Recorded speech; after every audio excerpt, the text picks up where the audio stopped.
কিছু দেখতে পান, এটা হলো হিন্দু যে দেবী কালী দেবী, যাকে জিন নামে আখ্যায়িত করা হয়, ইপ্রেত জিনদের ভিতরে অন্যতম। সেটা হলো শীতলা।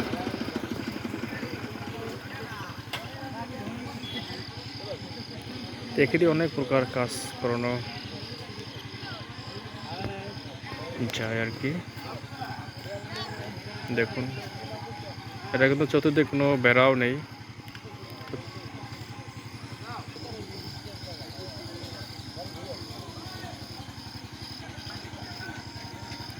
আসলে এবারতে কীর্তন হচ্ছে তো,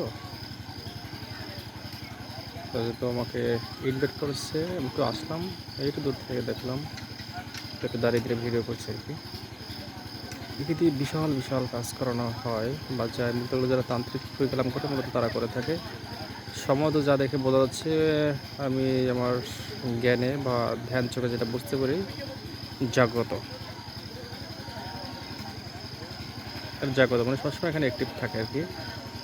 যে হিন্দু দেবী যে কালী, বা মুসলমান শাস্ত্রে বলা হয় যে ইফরিত জিনদের ভিতরে দুটো শাখা আছে। একটি হলো যে ইফরিত জিন, দুটো ভাগ আছে, একটা হিন্দু একটা মুসলমান। তো হিন্দু যারা, এদেরকে বলা হয় মুসলমান ভাষায় ইফরিত। ইফরিতের ভিতরে আছে হিন্দু জাত, এরাই হলো সেই যে কালী বলা হয়। খুব শক্তিশালী, খুবই দুর্দান্ত লেভেলের, কিচ্ছু মানে না, কোনো কিছু পরোয়া করতে চায় না, খুবই তেজি। এ নিয়ে অনেক কাহিনী আছে আমার জীবনে, অনেক বলবো একটা সময়।